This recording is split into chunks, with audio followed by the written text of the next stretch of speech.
Assalamualaikum warahmatullahi wabarakatuh. Nah, di malam ini saya bersilaturahmi ke situsnya Syekh Abdul Kafi yang berada di Desa Putat. Dan sekarang saya sedang bersama Abah Sofwan, Abah Sirat, Kakak Pipit, dan juga beserta keluarganya Abah Sirat. Malam ini kita mau bertawasul dan juga sekaligus saya mau mengetahui sejarah tentang tempat ini, tentang Syekh Abdul Kafi, siapakah beliau, seperti itu. Nah, sekarang saya sudah di petilasannya dan ikuti terus perjalanan saya sampai kita ngobrol berbincang dengan juru tempat ini ya guys. Assalamualaikum ya waliullah. Saya minta izin, minta ridhonya malam ini mau YouTube di makhbarahnya waliullah Kigiden Panyamunan Aulia Syekh Abdul Kahfi waliullah. Semoga apa yang diinginkan Bunda Susi dan Ki Sofyan semoga diijabah dan hasil maksudnya. Tujuannya tidak bukan untuk mengangkat makhbarah di tempat ini supaya tahu bahwa tempat ini tempat berkaromah waliullah aulia Syabul Kahfi. Nasalukal ridhoka wal kara wal baraka. Al-Fatihah. A'udzu billahi minasyaitonir rajim. Bismillahirrahmanirrahim. Alhamdulillahirabbil alamin arrahmanir rahim maliki yaumiddin.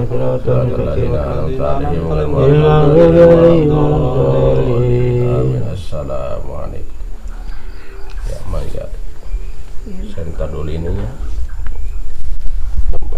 Bismillah. Oke.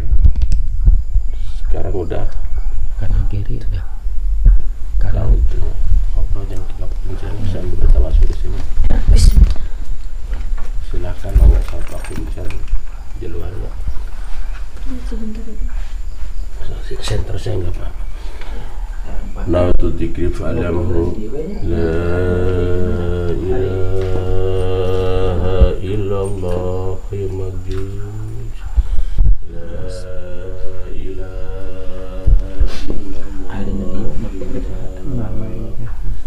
Mbak Maida. Mbak Maida.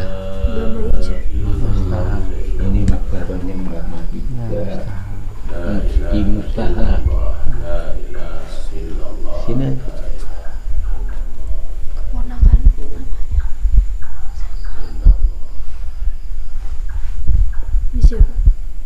Mbak Maida Mustahar. Di Mustahar. Itunya Mbak Buyutnya putih. Mbah Buyut Nyai putih. Bismillah. Mbah Buyut Nyai Putih. Udah cukup ke sini. Enggak ke depan enggak? Tunggu Bah. Ke depan.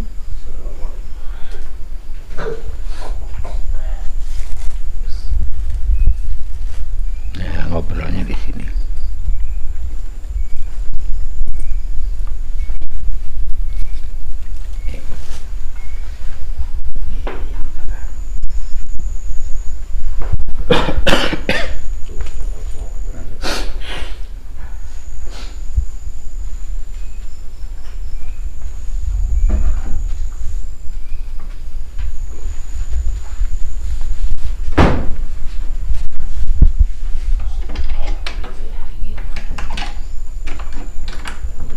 Saya Haji Syekh Abdul Kafi, Mbah Buyut Maijah Mustahal, Mbah Buyut Putih. Enggak bernyai putih.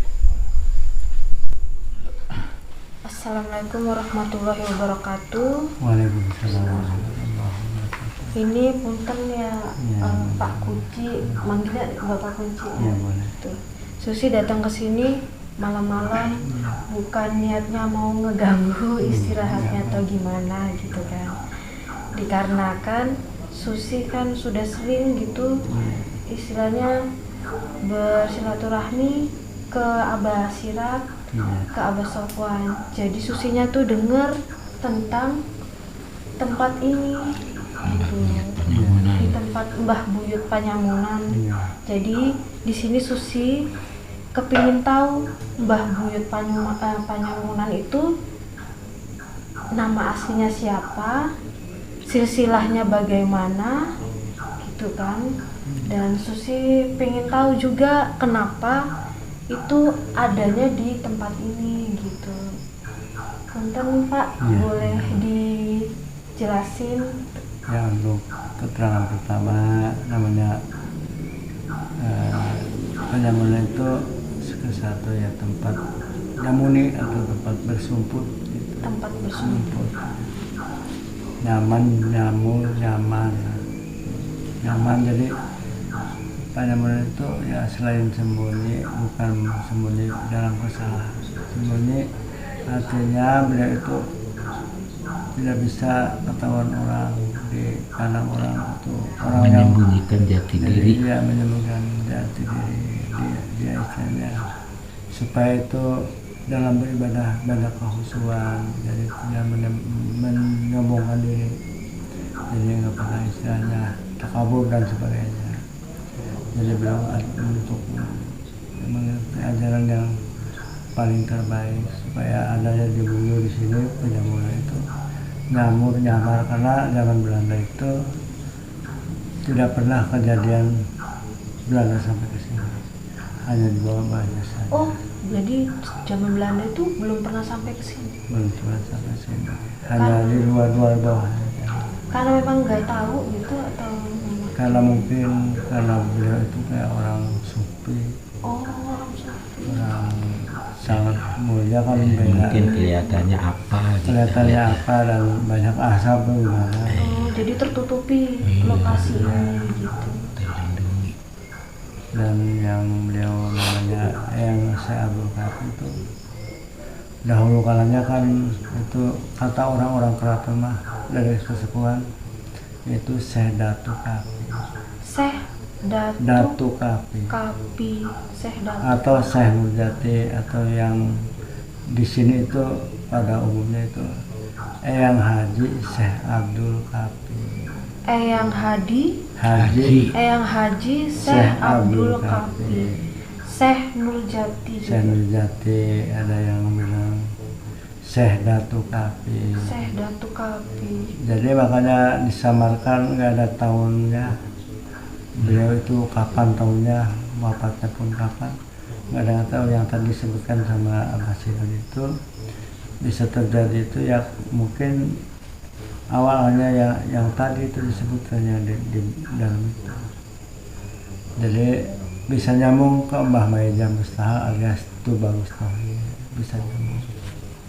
Dan ke Mbah Buyut Nyai Putih juga bisa nyambung karena Mbah Buyut Nyai Putih itu sama orang-orang sufi, Dewi istilahnya sebagai istilah syiar Islam.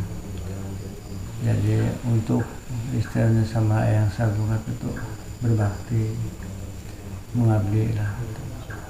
Itu yang Abdul Kafi asalnya bukan di sini, itu di bawah pinggir kali Cimanis. Di bawah itu pinggir kali dekat jembatan itu ada namanya tempat pasolatan. Kali Cimanis. Itu yang tadi yang di di bawah jembatan tadi. Itu kan sebelah kirinya itu banyak pohon-pohon yang gede, pohon kesambi itu yang lebih dari pohon-pohon ini 2 kali lipat tuh. Berarti lebih awal gitu. Karena dulunya ini tempat penganginan, penyamuran juga. Jadi kalau nggak salah itu 3,5 hektar itu pohonnya. Sangat banyak di sini. Dan di sini ada peninggalan-peninggalan seperti contoh ada batu pasujudan yang di belakang sini. Oh, di belakang ada batu pasujudan. Ada batu pasujudan. Ada bekas tempat ini. Oh, tempat sholat keningnya itu ya? Iya, tempat. Terus tempat ininya juga sampai nanti jauh bisa dilihat nanti. Terus sebelah sana juga ada batu musyawarah. Batu musyawarah. Musyawarah bulat di sana. Dan di situ itu dahulu kalanya beliau itu sayang sama anak-anak Angon, anak-anak Penggembala. Jadi anak Angon itu diraih. Kalau zaman sekarang kan sangat dihinakan. Kalau zaman dahulu kan selalu diraih, diajak ke arah yang Lebih baik itu, supaya beliau itu terdidik dan terarah. Jangan sampai istilahnya anak-anak Angon itu sama sekali nggak tahu dalam bidang agama. Jadi diarahkan supaya lebih baik, lebih bagus. Dan banyak petilasan-petilasannya yang zaman dahulu kala itu sampai ke pesawahan sungguh. Dan beliau yang hadis syarif itu sangat berjuang. Selain daripada syiar Islam itu ahli pertanian. Yang syarif itu punya lahan pesawahan di sini semua, yang akhirnya digarap sama desa yang sekarang ini. Jadi itu sawahnya masih tetap punya yang saat Bukapi dahulu, cuma sekarang punya pemerintahan desa Putar. Jadi dahulu kalanya beliau itu ya membangun saluran air sampai ke letik kayak gitu. Selain daripada syiar Islam itu ya beliau itu tetap patuh sama ajaran Allah. Dan selain daripada itu yang lainnya juga para butuh itu sampai tunduk patuh ke beliau yang saya Bukapi. Walaupun yang saya Bukapi dalam perjuangannya banyak penghinaan, penyaksian, tapi tetap beliau istilahnya selalu taat ke Gusti Allah Subhanahu wa Ta'ala. Dan berpuasanya beliau itu di sana di Pasunatan sama di Pedukuhan yang dulunya tempat yang saya Bukapi, yaitu rumahnya kalau dikata zaman sekarang. Rumahnya di Padukuhan itu. Di Padukuhan itu Pasunatan itu sebelah 50 meter dari bawah. Jadi sampai sekarang tempat itu masih ada? Masih ada, yang sekarang dibikin musola Baitur Rahman. Musola Baitur Rahman. Dan di sini juga ada pesanggrahan Cilitik, ada istilah pesanggrahan Batu Lampit, ada juga pesanggrahan istilahnya ya pesanggrahan Balong juga situ, tempat banyak air yang suka jebol di sana karena daunnya walaupun kecil-kecil ngegelitik jadi lancar gitu, air itu sampai ke situ. Berarti memang peninggalannya beliau itu banyak kan? Banyak sekali. Dahulunya itu mengairi sawah, dari airnya dari penambangan sampai ke sini antara 2 kiloan lah. 2 kilo. Dan untuk mengairi sawah itu ya dulunya itu hampir gagal karena banyak rintangan, melewati siluman-siluman yang sangat angker. Alhamdulillah karena yang saya Bukapi itu banyak anak buahnya, banyak petarukannya. Yang pertama untuk dijadikan patih beliau itu Eyang Saju yang ada di Dukuh Panembahan. Jadi beliau itu untuk dijadikan mayor Eyang Saju. Tapi selain daripada syiar itu ya seperti itu, untuk berjuang untuk dalam tani supaya ada kemajuan berkah akhirnya seperti itu. Dan lebih luasnya lagi beliau itu ya banyak syiar melalui muridnya yang diangkat dari Banten, yaitu Tubagus Sahir alias Mbah Maijah Mustaha. Yang tadi makamnya di sebelah sini. Di sebelah situ. Iya, yang di sebelah tepat sebelah. Iya. Jadi untuk diwakilkan kepada beliau supaya lebih meluas. Jadi syiarnya itu supaya lebih meluas. Jadi kalau yang saya Bukapi mungkin terlalu sibuk dan mungkin ada paham dahulu kan kesupiannya juga, jadi enggak puas. Karena melalui beliau lah yang Meja Mustahil akhirnya meluas sampai kemana-mana. Dan Mbah Buyut Meja Mustahil itu punya garwa yaitu Nyai Mas Hambali. Nyai Mas Hambali. Ya, Garwa. Garwa itu istrinya. Oh, istri. Istrinya Nyai Mas Hambali. Nyai Mas Hambali. Itu Nyai Mas Hambali dari mana, Pak? Itu dari Pamijahan katanya. Oh, iya. Keturunan Pamijahan. Jadi hampir istilahnya sama-sama nasab itu berdekatan. Nasabnya berdekatan. Siar itu terlalu luasnya kan dari Mbah Meja Mustahil karena diwakilkan beliau. Akhirnya kemana-mana menjabat. Dan Mbah Meja Mustahil itu banyak anaknya yang istilahnya selama saya tahu lah yang ditimbang ada Mbah Buyut Konaan bin Buyut Meja Mustahil, yang di Gumulung Nyimas Maryam binti Mbah Meja Mustahil. Terus yang di Ngajati Nyimas Badariah binti Mbah Buyut Meja Mustahil. Terus yang di Gibung itu cucunya itu Kiai Mutawali yang di Cilimus tuh. Sampai sekarang itu anaknya Konaan bin Buyut Meja Mustahil dan yang lain-lainnya masih banyak berdekatan. Berarti keturunannya masih banyak. Masih banyak. Yang sepengetahuan saya itu yang tahu segerintil ada gitu. Ya mungkin kalau perjuangan sih banyak meluas ya, kemana-mana. Berarti aslinya dari Banten. Aslinya dari Banten kalau Mbah Meja Mustahil. Kalau yang saya Kapi asal mulanya dari Kairo Mesir. Berarti orang Arab ya. Nah ini Pak, yang satu lagi Mbah Buyut Nyai Putih. Mbah Buyut Putih asalnya dari tanah Jawa. Ada yang bilang dari Jepara Rembang. Karena dahulunya itu beliau itu sama-sama berhaji ke Baitullah. Dan di Baitullah itu berdua istilahnya melaksanakan ibadah haji. Cuman suaminya itu menghilang. Suaminya menghilang? Tinggal satu-satunya Mbah Buyut Putih dalam melaksanakan haji itu selalu nangis karena suaminya hilang. Hilangnya waktu ibadah haji? Waktu ibadah haji.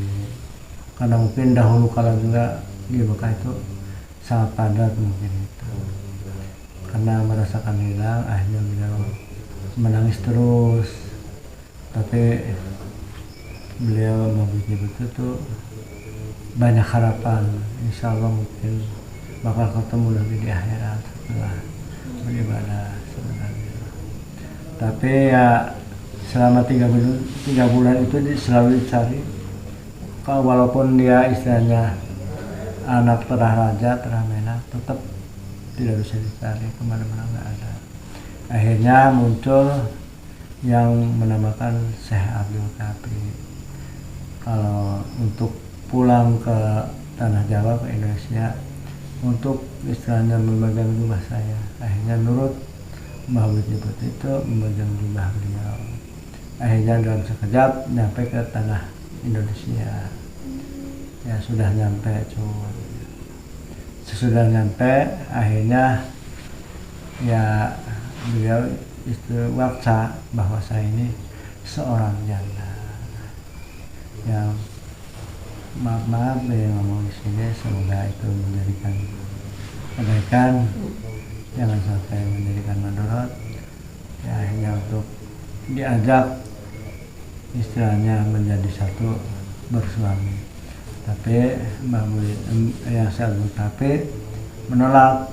Mari kita sama-sama untuk berjuang untuk siar aja.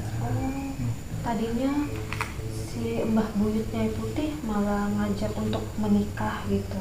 Iya. Tapi ditolak, lebih baik katanya berjuang, istilahnya syiar agama Islam.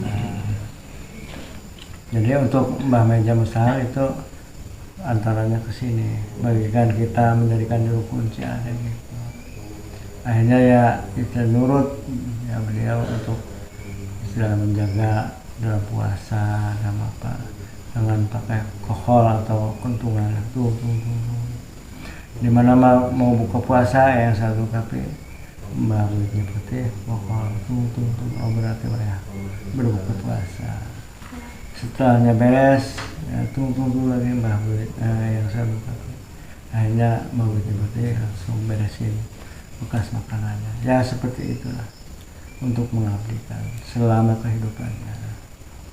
Akhirnya nggak lama kemudian Mbah Buit Meja Mustahal yang dari Bandung muncul untuk menjadikan istilahnya diangkat jadi murid. Alhamdulillah walaupun sudah tiada tinggal makamnya karena alatnya ala ke sana, tapi tetap Mbah Meja Mustahal seperti kita ini bertahun-tahun sama-sama istilahnya sering bertatap muka, sering ngobrol dan sebagainya karena berguru dalam ahli batin gitu.